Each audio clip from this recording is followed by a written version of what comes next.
La Ciudad de México, en 1994, era un laberinto de cables, smog y el constante chirrido de los microbuses que surcaban las avenidas. Era una época donde la realidad se capturaba en cintas magnéticas y el entretenimiento se alquilaba en estuches de plástico negro. Mateo vivía inmerso en ese mundo, no solo porque trabajaba en un videoclub local que olía a palomitas viejas y alfombra húmeda, sino porque era un recolector de pesadillas. Su habitación estaba saturada de estanterías que crujían bajo el peso de películas de terror olvidadas, rarezas de serie B y grabaciones caseras que otros habían desechado por considerarlas basura. Para Mateo, cada cinta era un portal, una pequeña ventana a una realidad distorsionada que prefería lo macabro sobre lo cotidiano. Esa obsesión lo llevaba cada fin de semana a recorrer los tianguis más recónditos de la capital, buscando entre montañas de chácharas aquel tesoro que nadie más supiera valorar bajo el sol inclemente de la metrópoli. Aquel domingo, el calor caía con un peso plomizo sobre el mercado de pulgas, donde el olor a metal oxidado y tacos de canasta se mezclaba en el aire denso, entre puestos de herramientas viejas y ropa de segunda mano. Mateo se detuvo frente a una mesa que parecía haber brotado de la misma tierra. Allí, en una esquina sombría, divisó un objeto que desentonaba incluso en aquel caos. Una cinta VHS sin etiqueta, envuelta en un plástico negro que parecía sudar una sustancia pegajosa y oscura. Al tomarla, sintió un frío inexplicable que le recorrió la espina dorsal, un escalofrío que no encajaba con la temperatura ambiental. El vendedor, un anciano, con el rostro surcado por arrugas profundas y las manos marcadas por cicatrices blanquecinas que parecían quemaduras de ácido, lo observaba con una fijeza inquietante. Antes de que Mateo pudiera preguntar el precio, el hombre estiró su mano temblorosa y cerró los dedos del joven sobre el cartucho. «Quédatela», susurró con una voz que sonaba como papel de lija. «Pero júrame una cosa, nunca la veas después de la medianoche». Mateo, acostumbrado a las excentricidades de los coleccionistas y las leyendas urbanas para vender baratijas, soltó una carcajada nerviosa y guardó la cinta en su mochila, sin imaginar que el precio real no se pagaba con monedas. Al llegar a su departamento, la curiosidad era una picazón que no lo dejaba en paz. Aunque el reloj apenas marcaba las 8 de la noche, y el ambiente se sentía inusualmente denso, como si el aire se hubiera vuelto sólido. Antes de continuar, suscríbete al canal y dinos en los comentarios desde dónde nos estás viendo, pues lo que Mateo estaba a punto de presenciar cambiaría su vida para siempre. Se sentó frente a su viejo televisor de cinescopio, con el corazón martilleando con fuerza contra sus costillas. Al insertar el VHS, el mecanismo de la videocasetera emitió un quejido metálico y agudo, como si se resistiera a devorar el contenido de aquella cinta maldita. La pantalla se llenó de una estática grisácea y violenta, un ruido blanco que parecía modularse para formar voces inteligibles que desaparecían apenas intentaba comprenderlas. Durante varios minutos no hubo nada más que esa nieve electrónica, por ese vacío visual que a menudo precede a lo desconocido en el mundo de lo paranormal. Mateo estaba a punto de apagar el aparato, decepcionado por haber encontrado una cinta arruinada, cuando la imagen finalmente se estabilizó de forma abrupta. La grabación era de una calidad ínfima, granulada y con colores que sangraban en los bordes, típicos de una cámara casera de los años 80. Se trataba de una toma fija en un sótano oscuro, iluminado apenas por la luz vacilante de unas velas que proyectaban sombras grotescas contra las paredes de ladrillo visto de una colonia popular. En el centro del encuadre, varias figuras encapuchadas rodeaban a una mujer atada a una silla de madera. El audio era un zumbido sordo interrumpido por cánticos en una lengua que Mateo no reconoció, pero que sonaba visceral y cargada de una intención maligna. El joven se acercó a la pantalla, hipnotizado por la crudeza de la escena. La cámara, sostenida por alguien cuya respiración pesada se filtraba claramente en el micrófono, comenzó a acercarse lentamente al rostro de la mujer sacrificada. Ella tenía los ojos vendados con un trapo sucio, pero sus labios se movían frenéticamente, como si estuviera recitando una oración desesperada que el tiempo había intentado borrar de la memoria colectiva. El pulso de Mateo se aceleró al límite cuando la cámara giró hacia un gran espejo de marco dorado que descansaba contra una de las columnas del sótano. Lo que vio en el reflejo lo dejó paralizado, incapaz de apartar la mirada. En el video, la figura que sostenía la cámara debía ser un hombre común, pero la imagen que devolvía el espejo era la de una entidad alta, la mujer del velo, o envuelta en telas traslúcidas que ocultaban sus facciones, dejando ver solo una silueta inhumana y espectral. Lo más aterrador no era la presencia en sí, sino el hecho de que esa figura en el espejo no seguía los movimientos de quien grababa, sino que miraba fijamente hacia afuera, directamente a los ojos de Mateo. En ese preciso instante, el silencio de la habitación fue destrozado por el timbre estridente del teléfono de su casa. El sonido, agudo y persistente, lo hizo saltar de su asiento, mientras la imagen del televisor comenzaba a distorsionarse de nuevo, fundiéndose en un negro absoluto que parecía absorber la luz de la lámpara cercana. Mateo extendió la mano hacia el auricular, sintiendo que el aire a su alrededor se volvía gélido. El sonido del teléfono fue una descarga eléctrica que recorrió la columna de Mateo, rompiendo el trance hipnótico de la estática gris. Levantó el auricular con una mano entumecida, sintiendo el plástico frío y áspero de la baquelita contra su oreja. Al otro lado de la línea no hubo un saludo, sino un chirrido rítmico y metálico, el sonido inconfundible de una cinta magnética, enredándose violentamente en los cabezales de un reproductor viejo. Entre ráfagas de ruido blanco, una voz que no parecía humana, un susurro gélido y distante, se filtró directamente en su conciencia. Faltan 7. Antes de que Mateo pudiera articular una sola pregunta, la conexión se cortó con un chasquido seco. El silencio era ahora más pesado, cargado con una presencia invisible que parecía observar desde cada esquina. Mateo se quedó inmóvil, observando cómo la pantalla seguía escupiendo una nieve grisácea que bañaba su rostro con destellos fantasmales, mientras el eco de esa sentencia seguía resonando en su mente agitada. A la mañana siguiente, la inquietud le impedía concentrarse en su rutinario trabajo en el videoclub. Necesitaba que alguien más viera lo que él había presenciado, por lo que llamó a Luis, su mejor amigo y compañero en las cacerías de rarezas de terror. Luis llegó al local con su aire despreocupado, burlándose del relato de Mateo y atribuyendo la llamada a una broma pesada de mal gusto. Sin embargo, cuando se encerraron en la oficina trasera y Mateo insertó el VHS, el ambiente cambió súbitamente. La grabación ya no mostraba el sótano del ritual inicial. El contenido había mutado, desafiando toda lógica física conocida.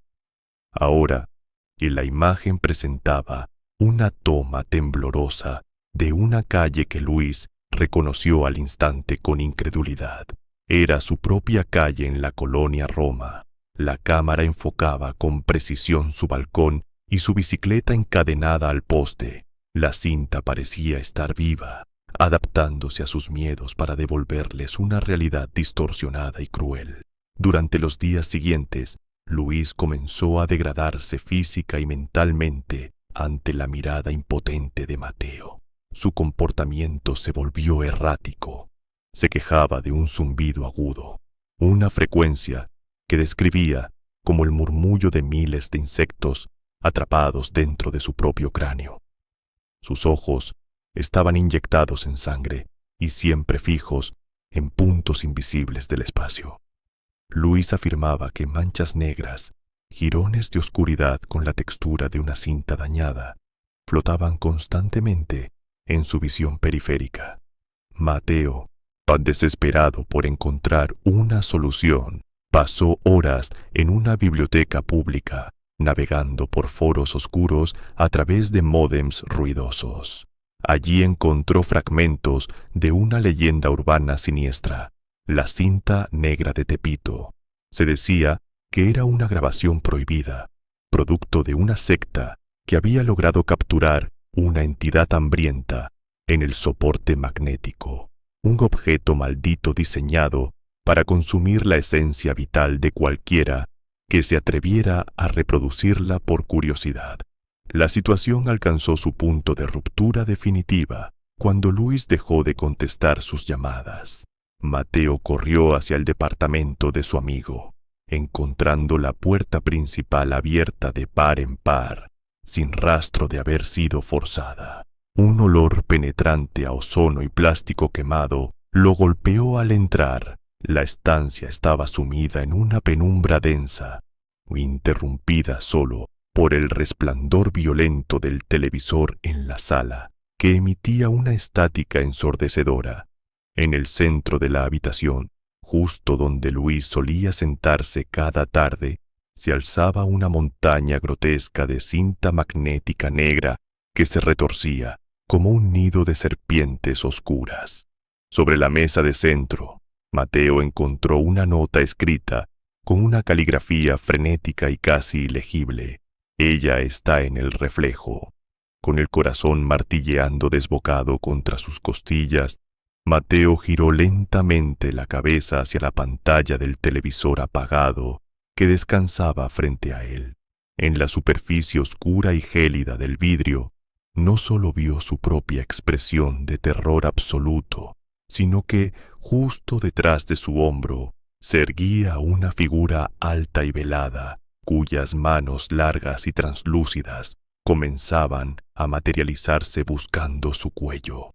Y Mateo salió disparado hacia la calle, con los pulmones ardiendo por el aire gélido de la noche mexicana. No se atrevía a mirar los escaparates de las tiendas de electrodomésticos ni los espejos retrovisores de los autos estacionados. Cada superficie pulida le devolvía el eco visual de esa figura velada que lo acechaba desde el vacío magnético. La desaparición de Luis no era solo una pérdida trágica, era una advertencia física de que su propia realidad se estaba fragmentando en cuadros de video distorsionados. Sabía que no podía volver a su habitación, pero el miedo y una intuición punzante lo condujeron hacia el único lugar que guardaba los oscuros secretos de su linaje. El sótano de la vieja casa familiar en la colonia Santa María la Ribera, un refugio de sombras donde su padre solía encerrarse durante días enteros frente a sus máquinas de edición. Su padre había sido un camarógrafo de noticias respetado en los años 80, un hombre que cubrió tragedias nacionales con una frialdad asombrosa, pero que siempre cargaba con una tristeza eléctrica en la mirada. Mateo recordaba haberlo escuchado murmurar en sueños sobre cintas que nunca debían editarse, grabaciones que contenían frecuencias que el ojo humano no estaba preparado para procesar sin romperse. Al entrar al sótano, El olor a humedad y plástico viejo lo envolvió como una mortaja. El polvo bailaba bajo la luz mortecina de su linterna, revelando estantes llenos de carretes VHS sin rotular. Comenzó a remover cajas de cartón apiladas con desesperación, hasta que sus dedos rozaron un cuaderno de cuero negro, escondido deliberadamente detrás de una vieja mesa de edición profesional de marca Sony. Al abrir el diario, la caligrafía errática de su padre lo golpeó con la fuerza de una verdad olvidada. Las páginas detallaban una investigación clandestina sobre una secta oculta que operaba en las entrañas de los barrios bajos de la Ciudad de México. Aquellos hombres no buscaban riqueza, buscaban una forma de inmortalidad a través de la tecnología naciente de la época. Creían que el soporte magnético de las cintas podía actuar como un recipiente espiritual, capaz de almacenar entidades que habían vagado por el mundo sin cuerpo durante siglos. La secta utilizaba el parpadeo constante de los televisores para hipnotizar a los espectadores, permitiendo que la entidad se alimentara de su atención y de su terror más profundo. Mateo comprendió con horror que la televisión no era solo una pantalla, sino un altar moderno para un dios hambriento que se alimentaba de miradas. Pero la verdadera puñalada al corazón de Mateo llegó cuando leyó la entrada fechada en marzo de 1982. Su padre no era una víctima inocente. Él era el técnico principal de la secta, el encargado de grabar los rituales para alimentar a la entidad con la atención de los futuros espectadores. El diario describía, con una frialdad clínica, cómo la mujer del velo necesitaba un ancla emocional, un alma pura, que la conectara definitivamente con la realidad física, para no desvanecerse en el ruido blanco. Mateo sintió que el suelo desaparecía al comprender la identidad de la mujer sacrificada en el video del ritual. Era su propia madre, cuya muerte siempre le habían contado como un simple accidente de tráfico.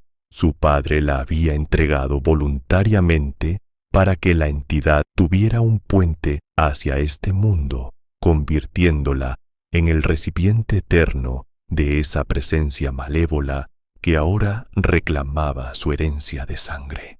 Lágrimas de rabia y desesperación nublaron su vista mientras pasaba las últimas páginas, que se volvían cada vez más caóticas, llenas de diagramas de circuitos entrelazados con símbolos esotéricos imposibles de descifrar. Al final del cuaderno, una fotografía vieja y amarillenta cayó al suelo polvoriento.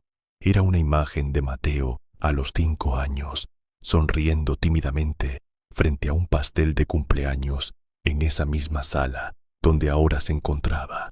El corazón de Mateo se detuvo al observar el fondo de la fotografía con atención.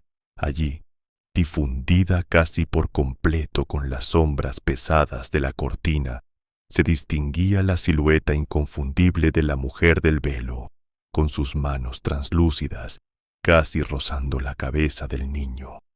No era un encuentro reciente provocado por el azar. La maldición no había comenzado en el tianguis. La cinta simplemente había sido el detonante necesario para que aquello que lo había estado esperando durante décadas finalmente reclamara su lugar en este mundo. Mateo salió del sótano con la fotografía temblando entre sus dedos, pero el aire del exterior ya no se sentía como el de la Ciudad de México. El cielo nocturno, antes de un negro profundo salpicado de luces ambarinas, ahora parecía vibrar con una interferencia cromática insoportable.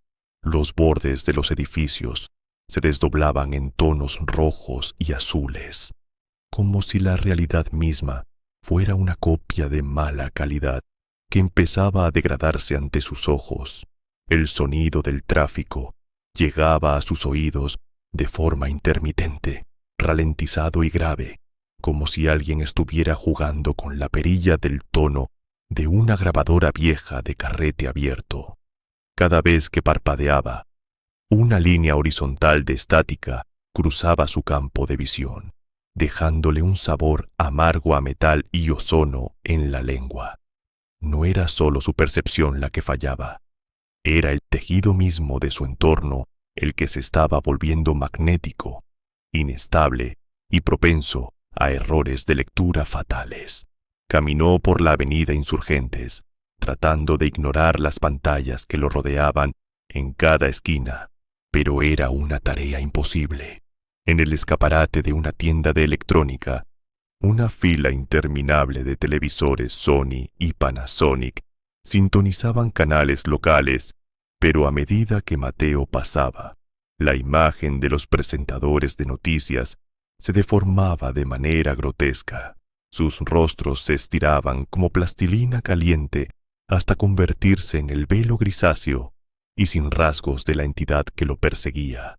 La mujer del velo no corría tras él, no lo necesitaba. Ella estaba en la red, en los cables de alta tensión, en la señal invisible que viajaba por el aire contaminado de la capital. En un monitor de seguridad de un cajero automático, la vio claramente. Estaba de pie justo detrás de su reflejo en el cristal, estirando sus dedos largos y translúcidos hacia su nuca. Mateo se dio la vuelta gritando, pero solo encontró el vacío de la acera y el eco de su propio terror rebotando en el pavimento. La gente pasaba a su lado sin notar la distorsión, ajenos al hecho de que el mundo se estaba convirtiendo en una cinta VHS a punto de romperse por la tensión. En un callejón oscuro y estrecho, Mateo extrajo la cinta maldita de su mochila. Sus manos sudorosas resbalaban sobre el plástico negro que ahora se sentía extrañamente cálido al tacto, casi como si tuviera un pulso rítmico y febril. Sacó un encendedor y con un rugido de pura desesperación prendió fuego a un montón de periódicos viejos y cartones, arrojando la cinta al centro de las llamas hambrientas.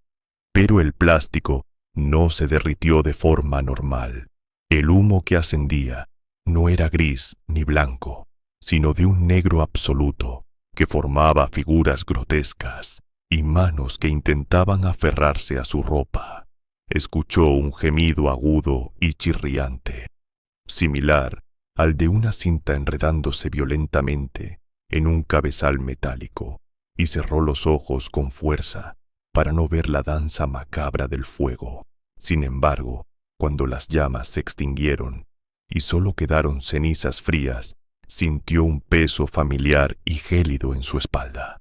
Abrió la mochila y con un horror que le detuvo el corazón, encontró la cinta allí mismo, intacta y envuelta nuevamente en ese plástico negro pegajoso, como si el fuego nunca la hubiera tocado. Buscó al vendedor original en el tianguis, corriendo entre los puestos que empezaban a levantarse bajo la luz de las lámparas de gas. Llegó al rincón exacto donde el anciano de las manos llenas de cicatrices le había entregado su sentencia de muerte. Pero allí solo había un espacio vacío, reclamado por la basura y el viento frío de la madrugada. Preguntó frenéticamente a una mujer que vendía ropa usada a pocos metros, pero ella lo miró con una mezcla de lástima y profunda desconfianza. Le aseguró con firmeza que en ese lugar exacto nadie había vendido cintas ni antigüedades en décadas, que ese rincón siempre había permanecido desocupado porque los comerciantes locales decían que el suelo estaba maldito y evitaban incluso que sus sombras se proyectaran sobre ese pedazo de pavimento. Mateo comprendió entonces que el anciano no era un hombre de carne y hueso, sino un mensajero, una proyección de la misma fuerza que ahora lo consumía desde adentro. Fue entonces cuando la revelación final Lo golpeó con la brutalidad de una descarga eléctrica de alto voltaje. La cinta física no era el problema que debía resolver. El soporte de plástico y óxido de hierro era solo una cáscara vacía. La verdadera grabación ya se había transferido con éxito. Al mirarla repetidamente, al obsesionarse con cada cuadro y cada sombra, Mateo había permitido que el código de la entidad se grabara directamente en su propia conciencia. No podía destruir la cinta, porque la cinta ya se estaba reproduciendo en un bucle infinito dentro de su cerebro. Sus recuerdos eran la película, su sistema nervioso era el cabezal de lectura, y su vida entera se estaba convirtiendo en el metraje sacrificado para que la mujer del velo pudiera nacer por fin en la realidad física. Se detuvo en seco frente a un enorme escaparate de una tienda de muebles de lujo. En el centro, un televisor de gran formato mostraba una imagen que le heló la sangre en las venas. Ya no era estática aleatoria, ni la figura de la mujer. Era Luis. Su mejor amigo estaba allí, atrapado en un espacio bidimensional que parecía una versión distorsionada y amarillenta de su propio departamento. Luis golpeaba con desesperación el cristal de la pantalla desde adentro, gritando en un silencio absoluto que solo Mateo podía interpretar a través de la vibración dolorosa de sus propios dientes. Detrás de Luis, emergiendo lentamente de las sombras líquidas de la habitación grabada, la mujer del velo avanzaba con una elegancia mecánica, sosteniendo unas enormes tijeras de edición que brillaban con un destello metálico antinatural.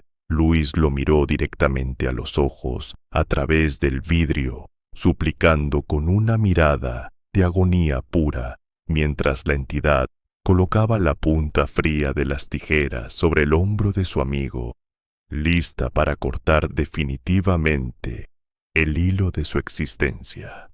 Mateo apartó la mirada del televisor con el alma hecha jirones, sintiendo que el grito silencioso de Luis todavía vibraba en sus propios pulmones. No había tiempo para el luto ni para el colapso nervioso. El tiempo se estaba agotando, literalmente, como una cinta que llega a su fin y comienza a azotar el carrete vacío.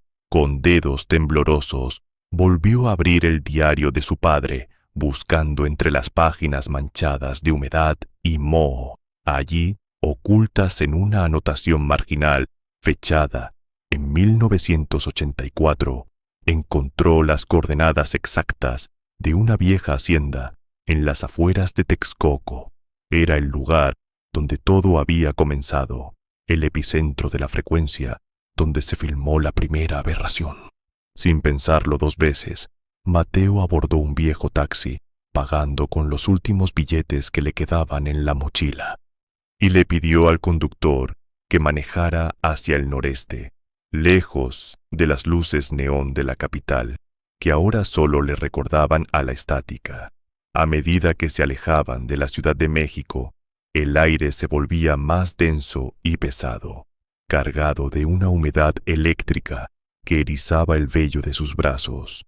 Al llegar a Texcoco, la realidad parecía haber perdido su resolución. Los árboles en el camino se veían borrosos, con bordes que vibraban en un color púrpura antinatural, y el aroma a tierra mojada fue reemplazado por un olor penetrante a ozono y plástico quemado.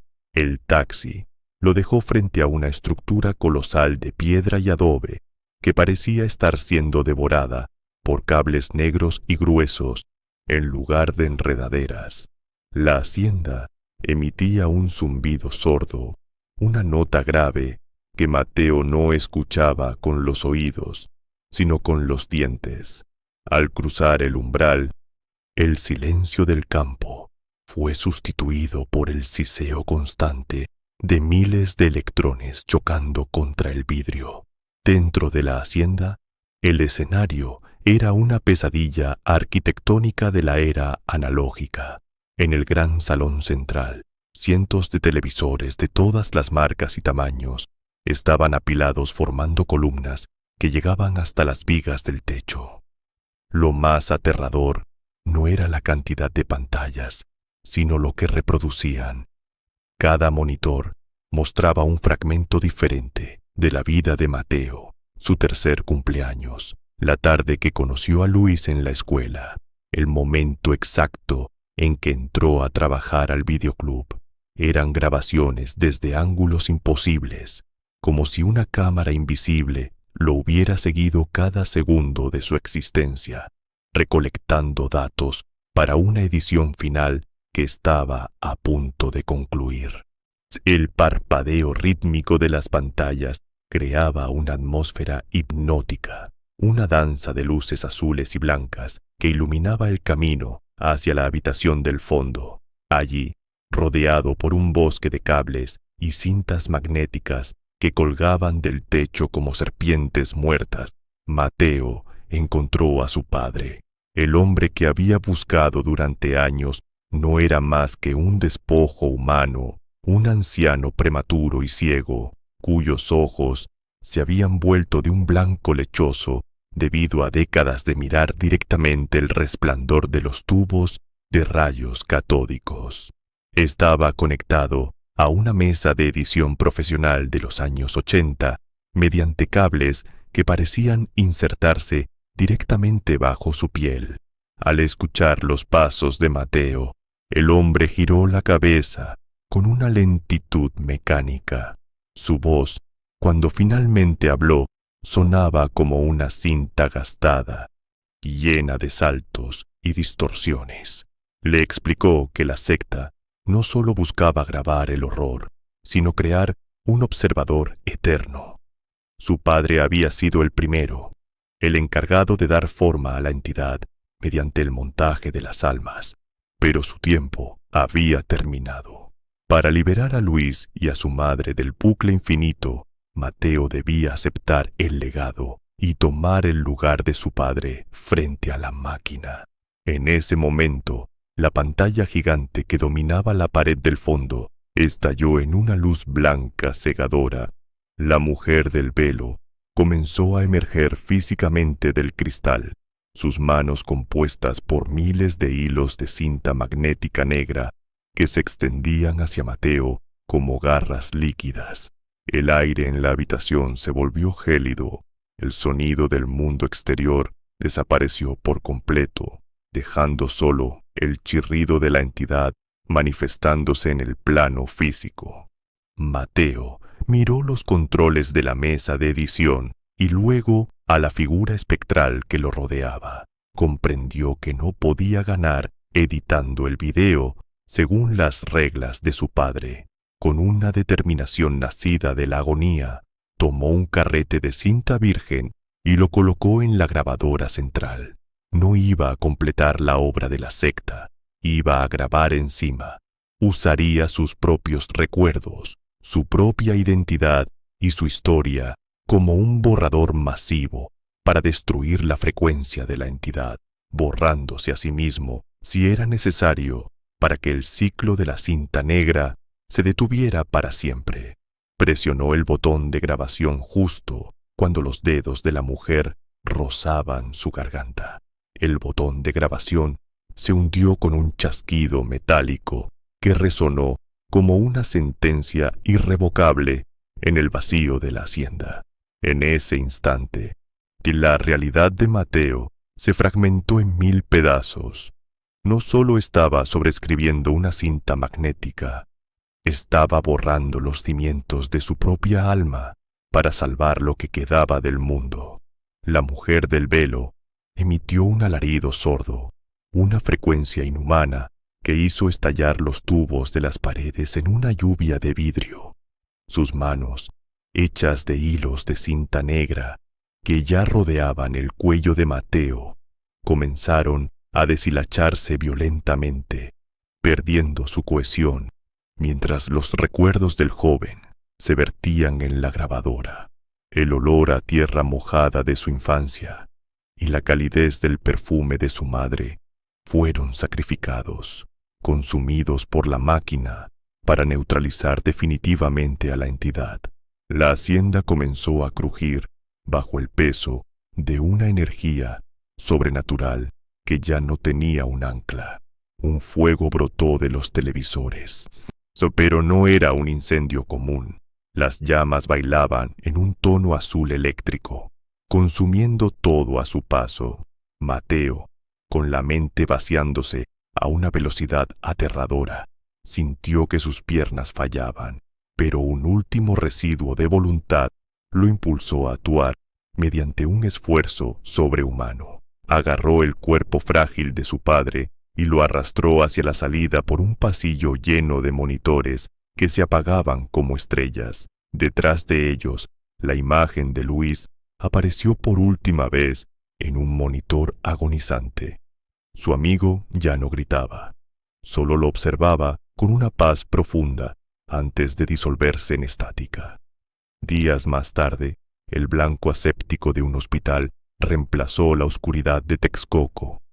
Mateo despertó envuelto en un silencio que le dolía. Los médicos hablaron de un estado catatónico y de un colapso nervioso severo provocado por la inhalación de gases. Sin embargo, para Mateo, el mundo se sentía incompleto, como un libro al que le han arrancado capítulos vivos. Miraba las fotografías que los investigadores le mostraban de una mujer joven y de un chico, pero no experimentaba emoción profunda alguna. Los nombres, Madre y Luis, se habían convertido en etiquetas vacías que carecían de peso. Había logrado detener la oscura maldición, pero el precio había sido su historia personal. Su mente era ahora un carrete en blanco, una cinta virgen, esperando una narrativa que tal vez nunca llegaría. Su padre, postrado en la cama contigua, le pidió perdón con un hilo de voz que se desvanecía completamente entre el pitido rítmico y monótono de los monitores. No había espacio para el rencor en el pecho de Mateo, solo una extraña quietud. Antes de exhalar su último suspiro, el anciano deslizó un pequeño objeto en la palma de su hijo. Era un trozo de cinta magnética, perfectamente cortado, que parecía emitir una vibración sutil. La policía cerró el expediente semanas después, informando que no se había encontrado rastro de la mítica cinta VHS en las ruinas de la hacienda. Solo una masa de plástico fundido que no pertenecía a ninguna tecnología conocida por la industria moderna. Hoy, Mateo camina por las calles de una ciudad hiperconectada, donde las pantallas son una extensión de la vida digital. Para el resto de la población, el brillo de los teléfonos representa el progreso. Para él, es un recordatorio de un campo de batalla latente. Y evita mirar los reflejos en el metro y siente un pavor visceral cada vez que un aparato eléctrico emite un zumbido inesperado. Sabe que el mal que enfrentó en los 90 no se destruye, sino que encuentra nuevas formas de transmitirse. En un pequeño rincón polvoriento de un local de antigüedades, un adolescente sostiene una cámara analógica vieja que acaba de adquirir con curiosidad. Al abrir el compartimento posterior, un fragmento de cinta negra comienza a brillar con luz mortecina, esperando pacientemente a que un nuevo observador presione el botón de reproducción y despierte a la mujer del velo una vez más.